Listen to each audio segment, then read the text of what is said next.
तो देखिए ये अहम जानकारी सामने आई है, बड़ा खुलासा हुआ है। मुस्लिम राष्ट्र के लिए पीएफआई की ट्रेनिंग को लेकर बड़ी बातें सामने आई हैं। 2 हिस्सों में इस फिजिकल ट्रेनिंग को कराने की बात सामने आई है। ये देखिए पूरा ब्यौरा हम आपको दिखा रहे हैं। पहला जो बेसिक ट्रेनिंग का पार्ट था उसका नाम रखा गया था कुल्हाड़ी 1 और दूसरा था कुल्हाड़ी 2। कुल्हाड़ी 1 में मार्शल आर्ट, मुक्केबाजी, एयर गन से शूटिंग, ये सब सिखाई जाती थी, इसकी बाकायदा ट्रेनिंग दी जाती थी। और जो दूसरी बेसिक ट्रेनिंग थी उसे रखा गया था कुल्हाड़ी 2 कैटेगरी में, जिसमें तलवार, चाकू का इस्तेमाल, सिर, छाती, कंधे पर हमला करना, कमजोर हिस्सों पर हमला करना, ये सिखाया जाता था।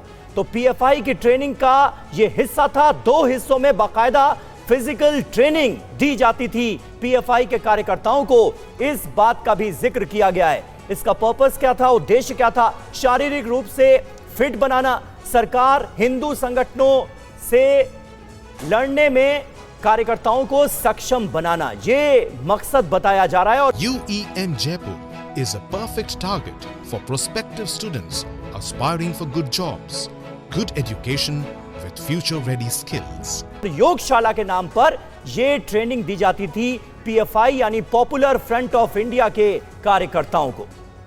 हमारे साथ जितेंद्र शर्मा हमारे संवाददाता इस वक्त मौजूद हैं। जितेंद्र, ये बड़ी जानकारियां सामने आई हैं, पीएफआई के कार्यकर्ताओं को किस तरह से ट्रेन किया जाता था, और उससे भी बड़ी बात यह कि मिशन 2047 को लेकर भी कई बड़ी जानकारियां सामने आई हैं। क्या पता चला है पुलिस की तफ्तीश में, और अब किस तरह का एक्शन लिया जा रहा है?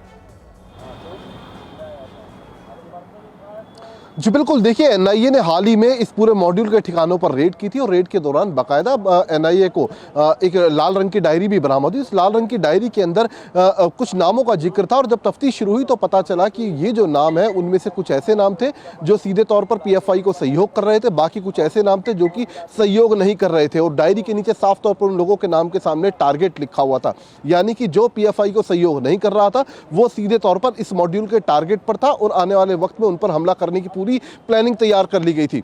इसके अलावा तकरीबन 2.5 करोड़ रुपए ऐसा था जो जकरात के बहाने लोगों से इकट्ठा किया गया था और उसका जो इस्तेमाल था वो इस तरीके की ट्रेनिंग देने के अंदर किया जा रहा था। ये तमाम जो इसके कार्यकर्ता थे उन सभी को इस तरीके की हिदायतें दी गई थी, अपने अपने शहरों के अंदर वेपन के ट्रेनिंग के जो कैंप है वो चालू करें। जो नौजवान है उनको 2 तरीके की ट्रेनिंग दें। सबसे पहले उनका ब्रेन वॉश करें एक ट्रेनिंग में, और दूसरी ट्रेनिंग जो कुल्हाड़ी 1 और कुल्हाड़ी 2 है, यानी जिसमें हथियार चलाने से लेकर एक आदमी के किस कमजोर हिस्से पर वार किया जाए जिससे उसकी मौत हो जाए, इस तरीके की जो ट्रेनिंग थी वो कुल्हाड़ी पार्ट 2 में दी जाती थी। तो इस तरीके के कैंप पूरे राजस्थान के अंदर पीएफआई कार्यकर्ताओं के द्वारा अपने अपने शहरों के अंदर चलाए जा रहे थे। तो इस तरीके के तमाम खुलासे इस पूरी चार्जशीट के अंदर किए गए हैं।